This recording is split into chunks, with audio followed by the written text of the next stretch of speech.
인공지능, 빅데이터, 블록체인, 미세먼지, 바이러스 등은 일상과 휴머니티, 소통과 연결 방식에 어떤 변화를 가져올까? 가까운 미래에 마주할 수도 있는 사건을 SF로 상상해보다. 비교적 가까운 미래에 일어날지도 모르는 구체적인 사건을 통해 독자가 현실과 앞날을 한 발짝 떨어져 생각할 기회를 제공한다는 한 가지 조건 아래 일간지에 연재했던 글 39편과 코로나 바이러스 감염병 -19 발생 이후 사태를 반영한 한 편을 추가해 모두 40편의 짧은 SF 소설을 묶었다. 한 편의 글은 픽션과 논픽션의 혼합 구성이다. 논픽션은 픽션의 배경이 되거나 연관된 이슈, 사건, 지식에 대한 해설이며 저자의 촌평이 곁들여지기도 한다.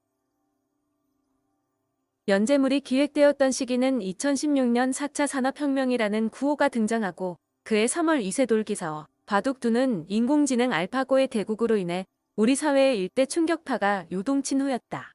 당시 인공지능 학계와 업계는 물론 SF계로도 관심이 쏠렸다. 세계는 기술의 변화를 꾸준히 반영해왔지만 범대중적 차원에서는 계기라는 걸 통해 국면 전환을 확연히 인지하게 된다. 정확히 몰라도 내가 사는 세상이 아주 많이 바뀔 것 같다는 본능적 직감. 당시 인공지능의 수준이 그 정도인 줄 몰랐던 한국 혹은 세계의 놀라움, 또 이런 무지에서 오는 막연한 두려움과 궁금증이 먼저 두드러졌던 것을 기억한다. SF는 오래전부터 자아를 가진 인공지능을 진지하게 다뤄온 분야였기에 SF계 전문가가 줄 수 있는 답변이 있었을 것이다. 과학기술의 토대 위에 존립해온 근대 산업사회에서 SF는 과학기술의 직접 혹은 간접 원인이 되어 발생했던 사건을 나름의 문법으로 재구성하는 장르이기 때문이다. 사이언스 픽션은 현재를 비틀어 보이는 것. SF의 시제는 현재이다. 대다수 작품들이 미래의 시공간을 배경으로 이야기를 펼치지만 SF 작가의 시선은 미래가 아니라 과거나 현재를 향하고 있다. 비틀어 보기, 다르게 보기, 낯설게 보기 등 작가들에 의해 조금씩 다르게 표현되는 SF의 기법은 미래라는 무대를 통해 그 효과를 극대화한다. 미래는 과학과 기술로 인해 빚어지는 크고 작은 사회 문제를 돌출시켜 다루기에 적합하기 때문이다. 이 책의 묶음 40편의 초단편 소설은 비교적 최근에 대두된 이슈와 논쟁점을 바탕으로 만들어진 이야기들이다. 과학이 만국 공통어라고는 하나 번역소설에서 느껴지는 문화적 차이로 인한 이질감 없이 읽고 즐기고 생각해볼 만한 시의적 사건과 주제를 다룬다. 자율주행차를 예로 들어보자. 메이저 자동차 제조사들이 자율주행차 개발에 열을 올리고 있다. 자율주행차가 보편화된다는 건 무엇을 의미할까? 테크놀로지의 발전으로 달라질 미래의 일상을 그려보는 일장의 첫 이야기에서는 자율주행차가 도입되면 필연적으로 달라질 수밖에 없는 보험제도의 일면을 풍자한다. 사회파 SF로 고를 만한 이야기라면 힘들고 올바른 연유가 흥미롭다. 디지털 시대의 시작으로 일컬어지는 2002년 이후 사이버스페이스는 데이터 생산과 저장에서뿐만 아니라 실제 생활이 영위되는 공간으로서 지위를 서서히 확보해왔다. 오늘날 가상현실, 증강현실, 진짜현실은 구분이 무의미하다. 물리적 단절을 온라인 실시간 만남으로 해결한다. 보통 사람, 인플루언서 할 것 없이 유튜브와 각종 사회관계망 서비스를 통해 불특정 다수와 관계를 맺는다. 힘들고 올바른 연유는 세상의 거의 모든 정보를 온라인에서 얻고 유통하는 시대에 치러질 선거의 허점을 날카롭게 꼬집는다. 딥페이크 기술로 후보자의 실시간 온라인 선거운동을 해킹하는 일당의 정보를 왜곡시킨다. 유권자는 그것도 모르고 속는다. 이야기 속 무소속 후보의 주장을 들어보자. 대책은 계속 강구되겠지요. 하지만 그때까지 여러분들의 주권 행사가 돈 때문에 방해받아서는 안 됩니다. 지금 당장은 옛날처럼 걸어서 후보를 찾아가 듣는 게 최선입니다. 그러니 주변 분들에게 오히려 휴일로 정하자는 이유를 설명하고 밖으로 나가서 이야기를 들어주십시오. 투표에 관한 한 직접 유세를 듣는 게 미래를 위한 모습일 수 있습니다. SF가 세계를 읽는 방법. 책 제목은 SF를 읽는 방법도 아니고 SF 세계를 읽는 방법도 아니다. 독자에게 지식의 습득을 강요하지 않는다. SF가 세계를 읽는 방법은 가볍고 공손한 청유이다. 한국 SF계와 동고동락한 두 저자가 독자를 리클라이너에 기대어 앉게끔 하고 지금 우리에게 가장 친숙한 이슈와 주제를 꺼내어 SF 버전으로 각색해서 편하게 들려주는 느낌으로 책을 읽을 수 있기 때문이다. 섬세한 독자라면 어쩌면 SF 소설이 어떻게 만들어지는지 배울 수 있을지도 모르겠다. 저자 서문의 구절 그대로이다.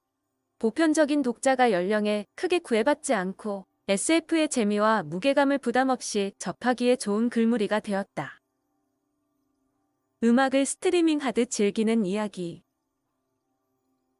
픽션과 논픽션이 앞서고 뒤따르며 적당한 리듬을 이룬다.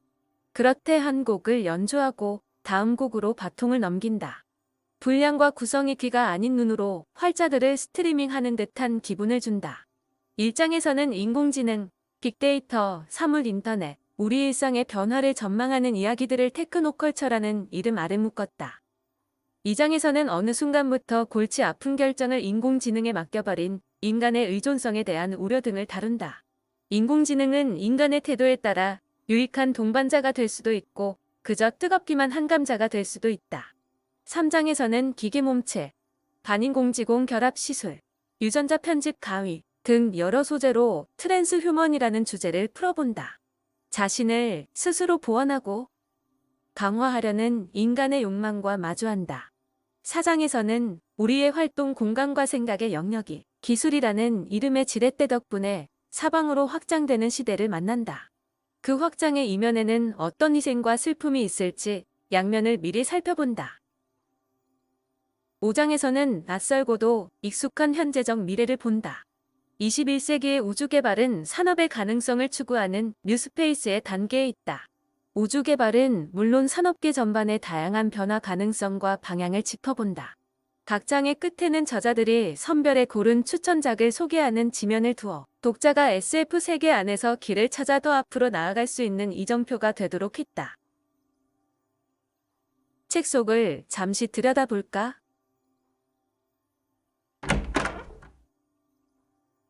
결혼하고 1년쯤 지나니까 그러더군요. 당신 사람이 변한 것 같아라고요.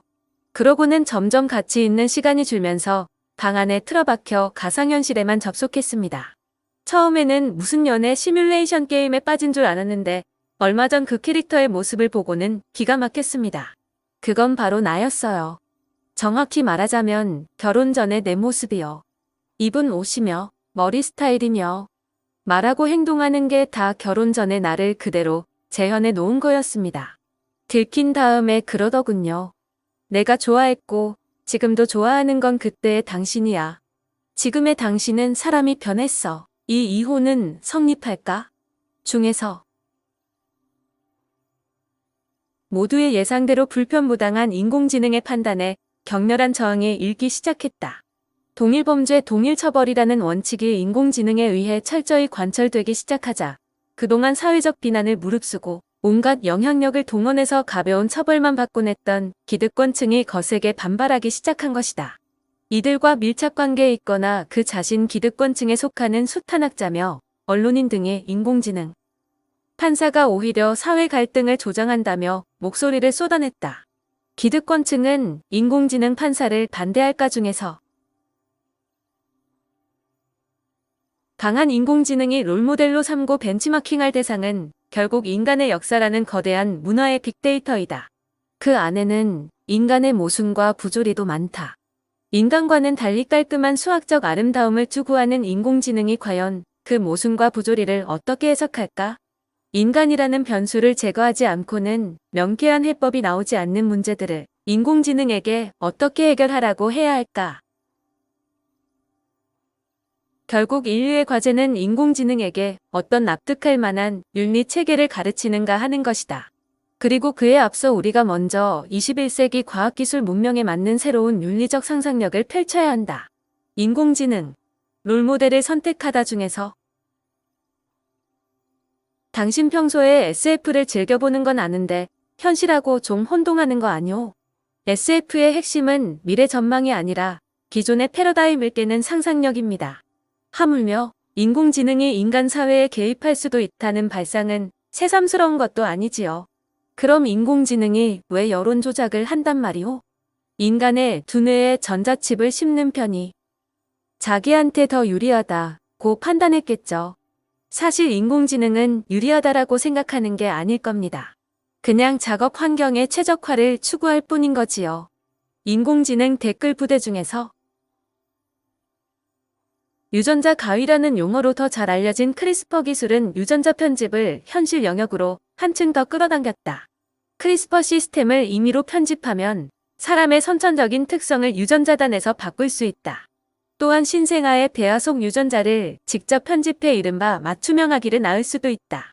상상 속 기술이 현실에 접근하면서 그에 따른 윤리 문제 또한 오래 외면할 수 없는 곳까지 다가온 것이다.